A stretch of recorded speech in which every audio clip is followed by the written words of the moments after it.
You know, they said, hey, come to Seattle. We're going to show you Bungie's next game. And you can't take any video, but we'll have some assets. Assets for you to look at. This was maybe not what I had in mind. This was a little more what I had in mind. It's Sunday morning, good relaxing time for discussing video games. So I rolled out of bed and, kind of pretty much my clothes. And here we are. Talk about Destiny, the next game from Bungie. So yeah, I went up to Seattle for the day, or a little more than a day, I guess, to see this stuff. And it's they didn't really say a whole lot about what it is. Instead, a lot of it was focused on the core ideas behind it. It was a very kind of top level look at the game. Clearly, they're kind of trying to space this stuff out and stretch it as far as they can to make sure they've got big reveals for E3. It had the very clear feel of the first step in a very long and very drawn out PR plan. So it was a lot of talking. Like, a lot of it actually felt like GDC talks. We got a tour of the Bungie office, which looks cool. But like, they actually they sent a bunch of pictures of their office, which that's, don't get me wrong, again, it was an awesome office space. I think the way they work is really smart. This is their big open area full of 280 people or something, and all their desks are on wheels so that they can wrap them up and move them around the floor and stuff like that for when different engineers need to be working with different designers and all that sort of stuff. And they're doing performance capture for the games. They've got a little room devoted to that, where I guess that lady probably jumps around and flips out with guns. And they've got their trophy case here. If you look real closely, a little Greg Kasavin trophy right there.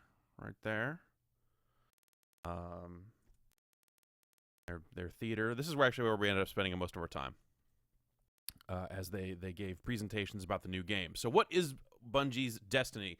It is a first-person shooter with a multiplayer focus. I know, you're probably just as shocked as everyone else. What? How dare they? But it sounds very ambitious with what they're saying. It's not. The big kind of guiding focus for this seems to be that there is this persistent world that you are kind of cruising into and out of other people's games. So you'd have town, or the town that sits under the big sphere. I don't know if actually any of this art sports. There we go. So that's the Traveler.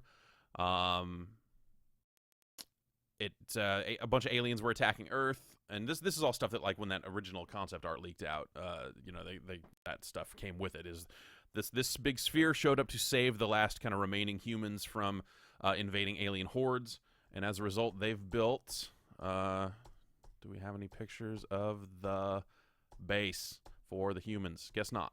The tower and all that sort of stuff. So there's a city underneath that sphere where all the humans live. And there are guardians of this kind of final human city. That's where you come in. You will create a character. This is a class-based shooter with custom characters. There's no kind of Master Chief equivalent here as far as the storytelling is concerned. Their big push, their big focus was that, the star of this story is you. The stories that are told out of this universe are stories that you tell about your adventures with your friends and that sort of stuff. Yet they're still kind of crafting this universe and stuff that allows them to very directly kind of inject story into it as well. It is a class-based game, so you will have a choice. They showed 3 different classes and kind of implied that there would be more than that. You've got the Titan, which is your kind of soldier type. He looks the most Master Chiefy to me. Then you've got the Hunter and the Warlock. There will be magic powers of some sort, or some magic equivalent in the game, in addition to just guns. The Traveler will imbue the Guardians with certain abilities, so kind of as you play through the game, I guess you will gain additional abilities other than just shooting people in the face. They didn't show any of that again, but when they were discussing it, they made it sound like you would shoot a fireball. That might be one of the abilities in the game. So how does this all work? It's not a lobby. It's not a connection screen. It's not, you're not going in and you're not selecting co-op from a menu. This game requires you to be online to play, but there is no monthly fee. It is not designed to be an MMO. So with those two pieces in mind, and kind of the way they describe some of the combat scenarios, I envision the online working very similarly to something like Test Drive Unlimited or Journey, where, you know, in town, or the first Guild Wars or something, where you've got your town area that's going to have a lot of people, and they described that there would be emotes in the game. So, you know, you might bow to somebody or smile or, you know, whatever. Maybe not smiling because they didn't show any faces. Every dude they showed looked like this. Armored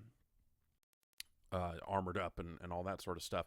So, you know, the theory being that you might go to the town, you might hang out in town, you might be in the tower, kicking it, doing whatever it is that Guardians do when they're not shooting things, or shooting fireballs at them, I suppose, and posseing up, building your crew, whether it's with friends or kind of, you know, meeting new people, however that ends up going. Then you take off. You'll have a ship. You will be able to, as with all this stuff is kind of custom.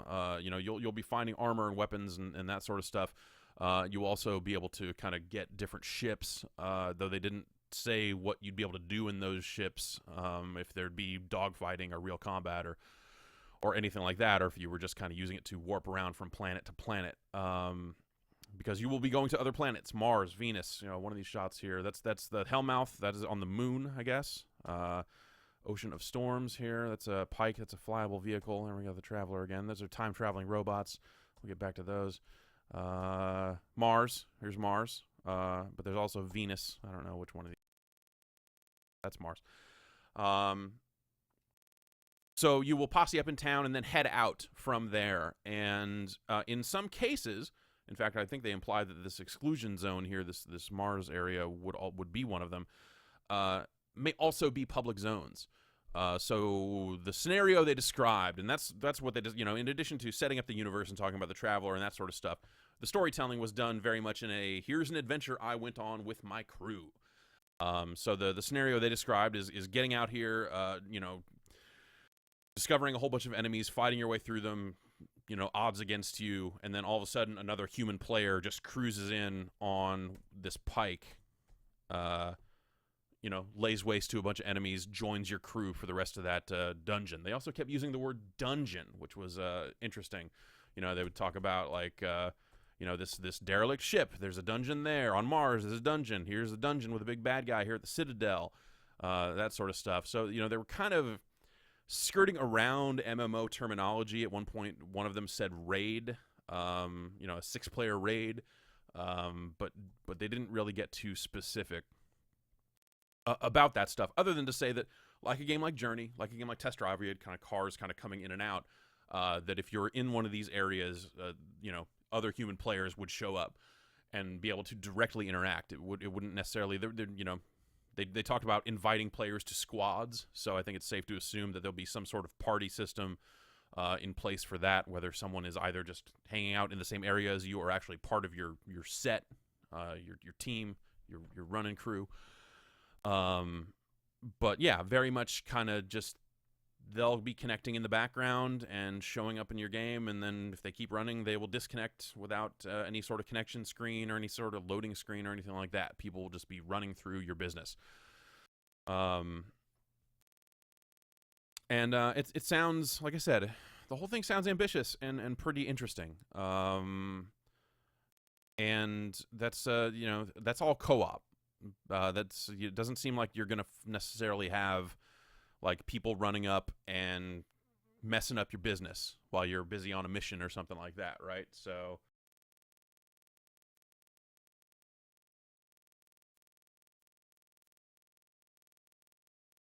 cooperative play is the focus for this stuff. Obviously, there will be competitive play. They wouldn't really speak about how you engaged in that. and other than to say that there's no lobby system and no matchmaking and or no kind of traditional matchmaking and stuff like that. So that makes me think that you will just run to a door in town marked arena and go fight in the arena or something like that, and that'll be where you'll run into your team deathmatch and kind of the other multiplayer stuff that you saw in a game like Halo or kind of expect from a first-person shooter. Let's see here. Let me just go through some of the rest of this art here and see if there's anything that jogs my memory. Yeah, time-traveling robots. So there's a handful of different races. You've got these guys. I don't know. This looks like it's actually a collection of different races there. You got these spider dudes, the Fallen, I guess, according to this. Here's some. That guy looks like he's kind of casting some magic there. That's a trench. Dudes again. There's that moon thing again. That again. The logos are Adobe Illustrator files, and I don't have that installed, so logo. They sent us a bunch of pictures of people who work at Bungie. They were all very nice and seemed very passionate about their game, and we got to hear a lot of the music from it from Marty O'Donnell and his team. They're also the rumors are true that Paul McCartney is working on music for this game. They talked a little bit about that process and said that he's very interested in it and engaged and very easy to work with, not like some kind of rock star use all my stuff kind of thing, which sounds cool. I mean, they played a handful of tracks, and it all sounded nice. It's an interesting kind of divergence from, I guess, what their typical process was for Halo, in that instead of like recording to a click track and recording game footage and getting all that stuff down, they recorded a lot of music first. And they were able to kind of use the music to inspire the team and kind of say, here's kind of the thematic stuff we're looking for. And they've been listening to that for a while, I guess, because this thing's been in development in some form for like 6 years or something. So like, the stories are that, right around the time of Halo 2 wrapping up, there were people, starting to think about this larger thing. So they've already been thinking about it for a good long time, and they will be continuing to think about it for a decade. If you saw that leaked contract that came out, they did imply that that contract was real, but also it may have been amended since then, so it's kind of hard to say if how much of that is still true. But the idea is that they'll be working on Destiny for 10 years. And continuing to expand upon the universe, whether it is through disc-based games or digital downloads or microtransactions for cosmetic goods or whatever, or all of the above.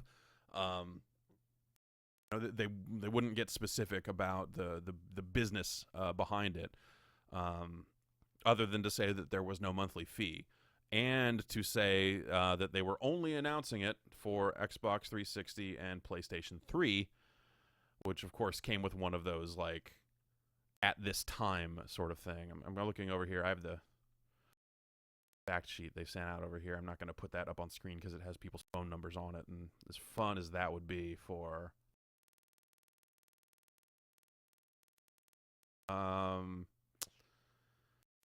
Connected universe. Destiny is more... these are just the bullet points. Like, Destiny is more than a disc and a drive. It is a persistent online universe filled with other players. As the world grows and expands over time, so does the story, the destinations you can access, the activities you can experience, and rewards you can earn. Here we go. All right. Okay. Personalize and upgrade every aspect of how you look and fight with a near limitless combination of armor, weapons, and visual customizations. Take it all with you into every mode. Including Destiny's story, competitive multiplayer, and public combat destinations. Turn to the city, Destiny's third-person social space, to refuel, repair, and rearm before going out. Okay, so there you go. When you're in town, it'll be in third person. That's something they didn't say, but it's in this little thing here. And also weapons. They showed a lot of concept art of guns, and a lot of that stuff looked, as you would kind of expect it to look. Here's a space pistol, just various types of pistols, shotguns, rocket launchers, that sort of thing. And the ones they were showing they kept calling exotic, like the Thorn, which was one of the pistols. And that these would be things you might find, as rewards for some of the adventures that you go on. But they didn't talk about non-exotic weaponry. So I don't know if it's going to end up in a Borderlands style of situation where you're just like constantly finding kind of random generic guns, but you want to use those named ones, or if the named ones are really all there is, or some, you know, or something like that. Like it was pretty unclear as to kind of how, you know, the loot, I guess I would say, would work. But they, you know, they did show a lot of different permutations of these kind of basic character designs, wearing different pieces of armor and stuff like that. So, you know, it's safe to expect you like, oh, I found this helmet, and one of the things they described as being important to them as is the idea that when you're looking at your character, you're able to look at the different pieces of gear and think, oh, I remember I got that belt when I killed that guy, when I strangled that, you know, or whatever it is. And have the gear kind of matter from that angle, from like a, you know, that's part of your personal story, which is an interesting notion. I think they have to create a whole lot of gear for that to work, and I guess that probably maybe that means the gear is all cosmetic, because otherwise you run into the problem where everyone is just wearing the top tier gear because it's the best, and that's that. But, you know, maybe they got a spec system in there. It's really hard to say. I would assume with some, you know, with the notion of these traveler abilities, these magic spells or whatever they end up calling them, that there would be some sort of real character progression to it that would be more than just kind of ranking up and unlocking more cosmetic business. But don't really know. There's a lot of questions left unanswered. You know, they didn't really show us any game while we were up there. You know, it's they're putting out a documentary that'll be on the site separately. I don't have it right now because they haven't. So that documentary, I believe, is where there's video of 3 guys running up a set of stairs, and it looks a little bit faster than Halo, I guess. Like that's kind of the basic thing I gleaned from that. They showed it running on one of their dev stations. You know, they wouldn't even use the word PC because it's not announced for PC. And who knows if it's actually coming to PC. They stress that like their strength is console shooters. We're really good at making console shooters. Shooters for consoles, console shooters. And really driving that point home. So you start to wonder, like, would they even put out a PC version of this or not? But obviously they're developing it on proper computers. They're not using develop the game. So they did show a little bit of it actually running. You know, you saw a little text on the screen that did kind of confirm that, yes, at one point this was called Tiger, as a code name or whatever it is. And, you know, just kind of showed a guy walking around a little bit before they cut to more video. Their documentary, Vidoc, what do you say? It's a video documentary, so it would have to be Vidoc, right? Vidoc would be a violence documentary. Not what they're making. So yeah, you know, it was hard to glean any details about the pacing of the game, and, you know, would it have that kind of Halo feel of these wide open areas for combat, and you get the impression that, yeah, probably, because, you know, you're going to go to Venus, and Venus is a full-on planet, and they'll have Mars and the Moon, and, you know, all the other planets of the solar system probably eventually. If you wait the full 10 years, I'm sure they'll get there, and that'll give them opportunities to kind of provide different styles of combat if they want. I mean, obviously, you know, planet.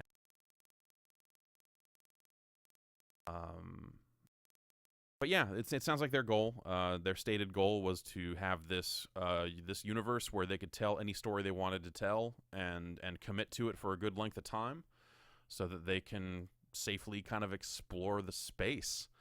And you know, Activision, Eric Hirschberg, the CEO of Activision,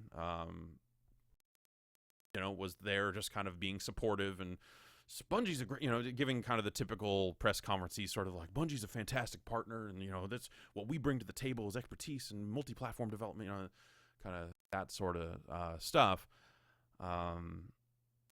So yeah, this thing sounds crazy ambitious. I'll give them that.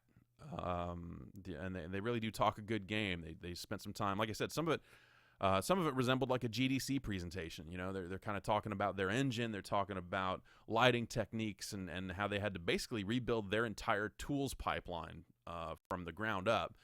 Or be specific here. They did talk about, you know, kind of rebuilding a lot of their tools and how it is this new engine.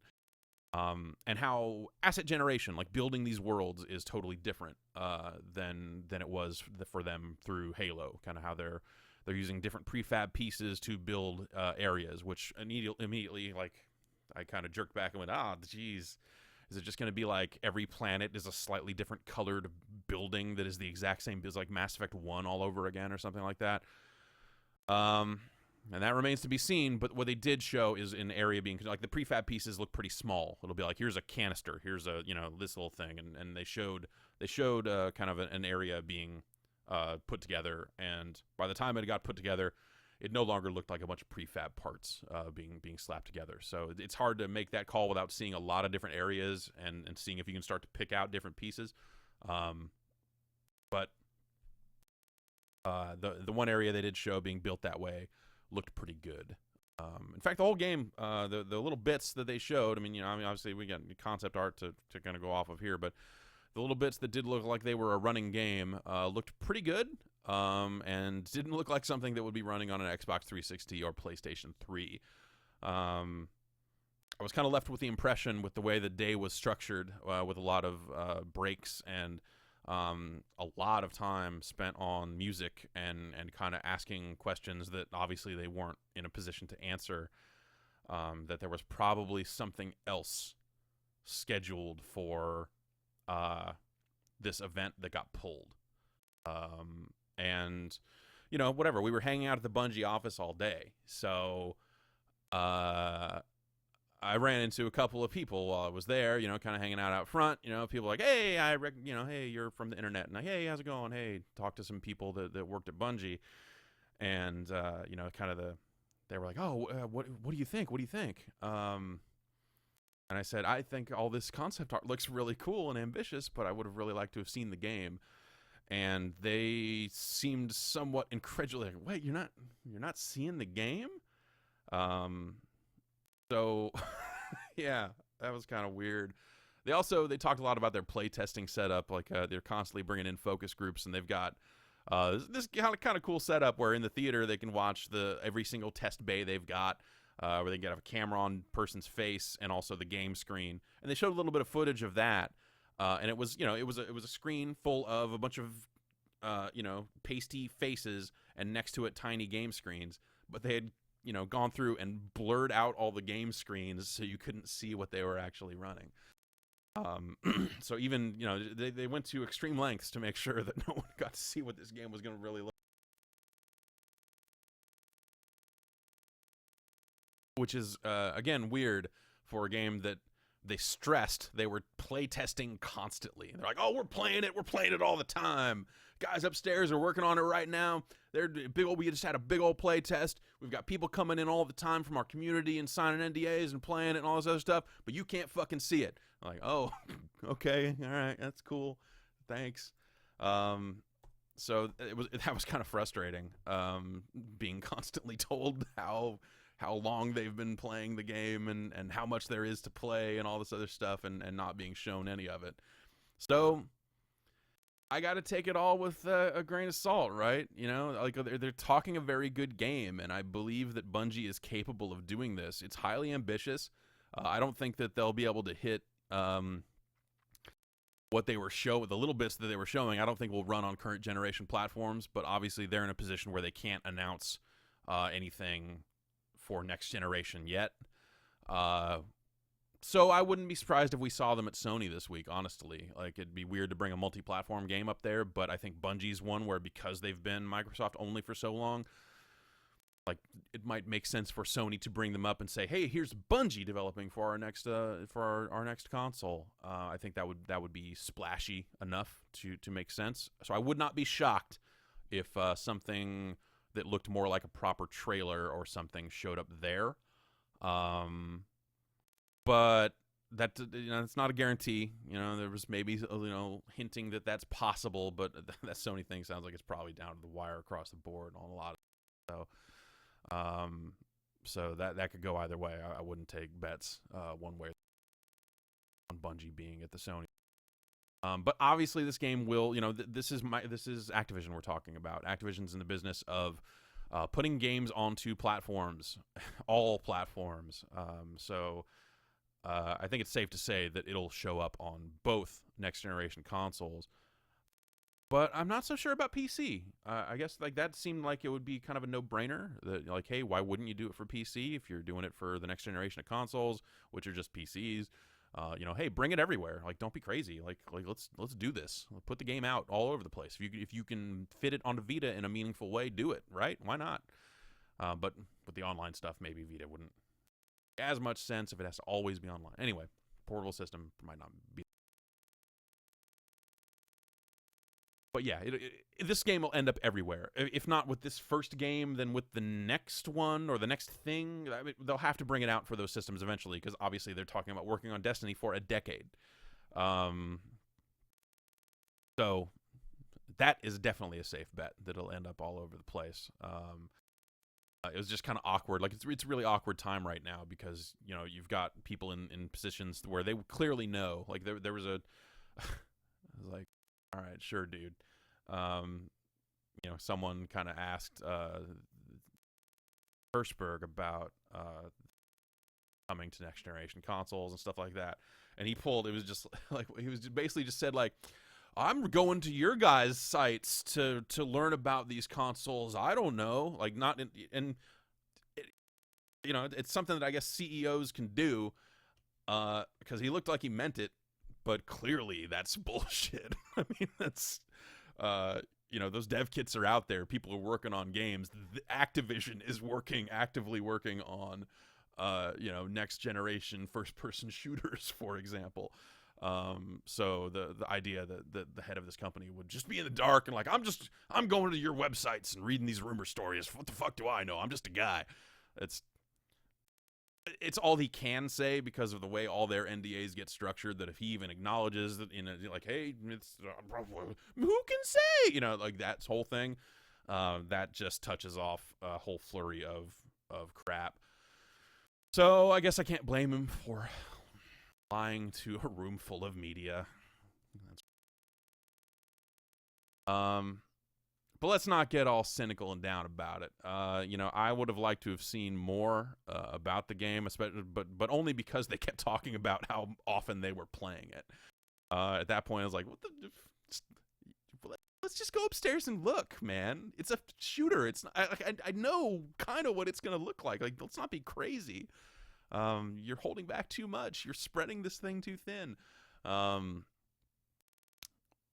But, we'll have to see where it kind of goes from here. I think it does sound very ambitious, and things like player counts and stuff like that are what start to interest me. The highest player count they mentioned was a 6-player raid. They said that.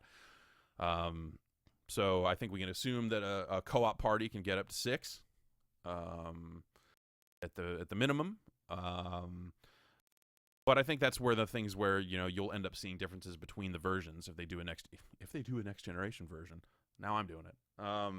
When they do the next generation version of Destiny that they have not announced, that seems like something where you would see higher player counts in the public areas and stuff like that. But also, like keep in mind they're not building one world that's going to work on all consoles unified together. They did someone did ask like, is this going to be the same game? Am I going to be able to play with PS3 players on an Xbox and stuff like that? And they're going to be beholden by the same stuff that everyone else is with regards to the platform holders having say over that sort of stuff and whether their systems are open or closed. I think as we all know at this point, they're pretty closed, right? They're pretty closed off. So I think it's reasonable to assume that unless that policy changes with the next set of consoles, that Sony players will be over here, Microsoft players will be over here.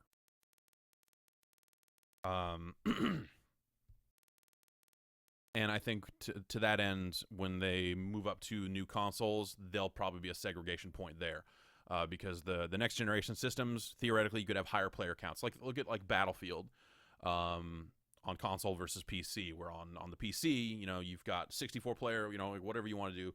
high player counts, and then on consoles you end up with those kind of lower player caps, just because of memory considerations and you know, bandwidth limits that are imposed by the platform holders and that sort of stuff. Like, they can only do so much there. I suspect that with the next set of consoles, those limitations would be raised compared to current generation systems. So theoretically, I think, you know, you see more people in public areas. They would instances with themselves would just be slightly larger or something like that in terms of how many players are allowed to connect to each.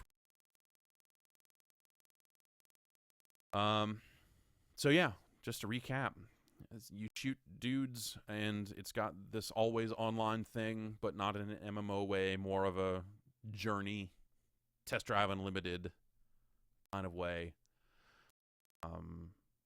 That's what I gleaned from it. It's not like they were coming out there and dropping names. They weren't saying like, it's a shooter, but remember that car game with Hawaii and the island? Like, you know, they never. And it sounds potentially exciting, and you know, they're the stuff they're doing with story, the stuff they're gonna do with expanding kind of the Bungie.net stuff that they've done for the Halo games in terms of online stat tracking. That'll all change because of the kind of cooperative nature and the kind of the adventure-based nature of it. They showed an iOS app.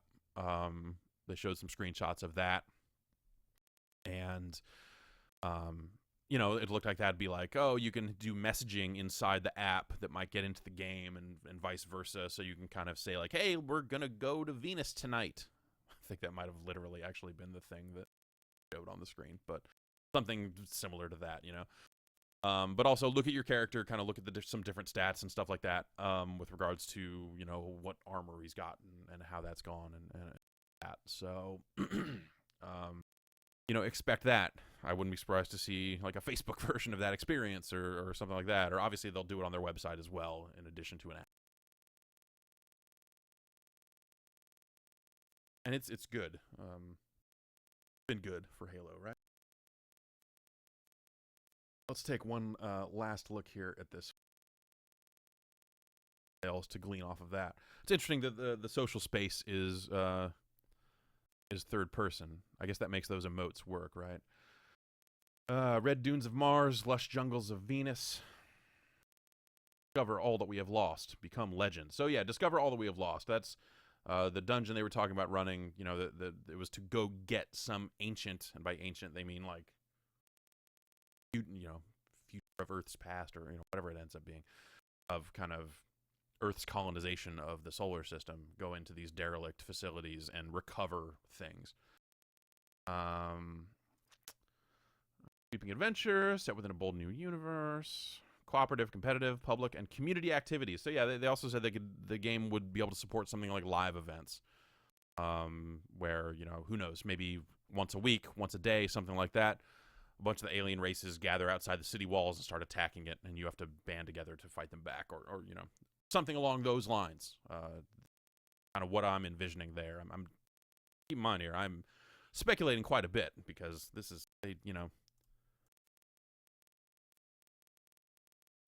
what I got. And then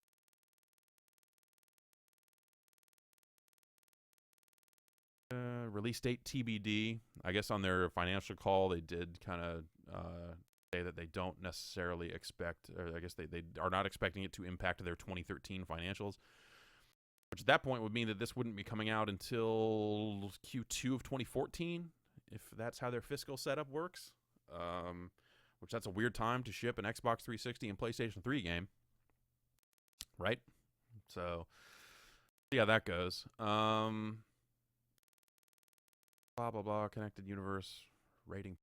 Yeah. So, yeah, that's more or less it. The office looked cool. I like their theories about not having offices. Irrational has kind of a similar setup, and insofar as, you know, Ken Levine does not sit in an office, or he didn't when I was there. Maybe he's open floor mentality of getting work done and sitting near people that you're working with and stuff. Seems smart. So that was interesting to see. It's a converted movie theater and bowling alley kind of on top of each other, with stairs kind of connecting them, and it was a really interesting space. It'd be a good place to work. Had cans of squirt in the case of sodas. and that's Destiny. We'll have more when they have more to say. I think there's they've already said a lot, and hopefully the kind of the next step at this point is for them to start showing the game proper. But we've got E3 coming up. Maybe they pop up at one of these press conferences, for next generation stuff. Maybe they don't. But seems safe to assume that we'll see another chunk of stuff at E3 at the bare. So, that's it for me. I'm gonna go. Guess I should probably take a shower and get dressed and go get some breakfast or something. Depending on where you are in the world, maybe same.